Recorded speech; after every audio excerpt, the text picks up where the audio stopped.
Hi, my name is Sarah Morgan, and today we're going to be making a recipe from Cooking Behind the Fence. We're going to be making Dot Wilkinson's chicken and broccoli casserole. So our first step is going to be baking our chicken, which I actually already pre-baked this, but what you're going to do is preheat an oven to 350 degrees. Then you're going to take your chicken breasts and wrap them in foil, and that's actually all you're going to do. Now, for a more modern recipe, you can definitely season your chicken just a little bit more. You can put, garlic or salt or pepper, a little bit of butter, whatever you want to do. Then you're going to take out your chicken and you are going to season it. And what you're going to season it with is not accent, because this is straight MSG, but that's what Dot's recipe actually called for. So instead, you're going to season it with Lowry's seasoned salt, which is a good replacement for that. So we're just going to season our chicken just a little bit. So after you season your chicken, you're going to want to take your broccoli, which is 2 packages of frozen broccoli, and you'll just kind of boil a little bit of water, pop it in there, just kind of so it softens up just a little bit, but you don't have to cook it all the way. And then put that into the bottom of a 13 by 9-ish, or at least that size or bigger, casserole dish. Next, what we're going to do is put our chicken just straight on top of our broccoli. All right, so our next step is to take 2 cans of cream of chicken soup and mix that with 1 cup of mayonnaise.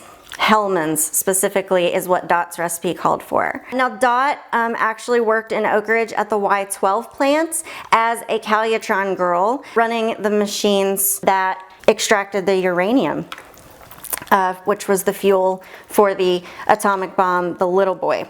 Dot also remembers baking this casserole for her bridge luncheons. She thought it was a very easy recipe because she could make it ahead of time and then reheat it. It also just became not a favorite of her bridge ladies, but also her children as well. So once we get that all mixed together, we're just going to pour that all over top of our chicken broccoli casserole. Dot was also a big volunteer within the Oak Ridge community at different churches and organizations, as well as the American Museum of Science and Energy. So once we get that on there, we're just going to kind of make sure and slather it kind of all over the top, especially of the chicken. And then our final step is to take some chopped almonds and sprinkle those over the top. So I personally really like this recipe because it's very easy to make. Pretty much anybody could make this particular recipe.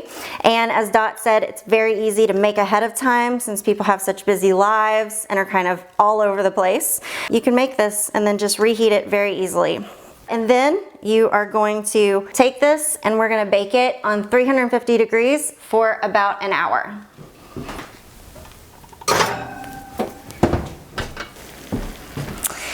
And here we have our finished broccoli and chicken casserole. This turned out beautifully. It's super browned on top. The almonds are really toasty and you can really smell them.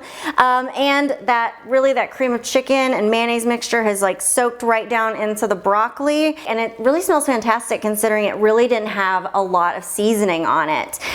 So let's give it a try. And the chicken is perfectly cooked on the inside. It's very moist, which in fact is one reason why you bake it in the foil ahead of time. It locks in that moisture. Let's also get a little bit of our broccoli out here and give it a try. Make sure and get a good bite of the whole thing.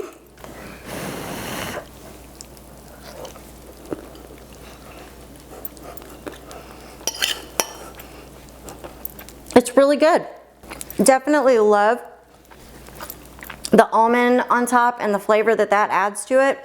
And really you would not know that this doesn't have a ton of seasoning on it. And And you would also think broccoli is so good with like cheese. And this is awesome because this doesn't have cheese and it really doesn't need any. So let's have another bite just of the broccoli. This was a really good recipe, and I can see why all the ladies loved it at the bridge luncheons. Pretty impressed with it. For more information about these recipes and more, you can find me on Instagram at cookingwiththefirstladies or at my webpage, cookingwiththefirstladies.com, where you can also find a link to my Facebook.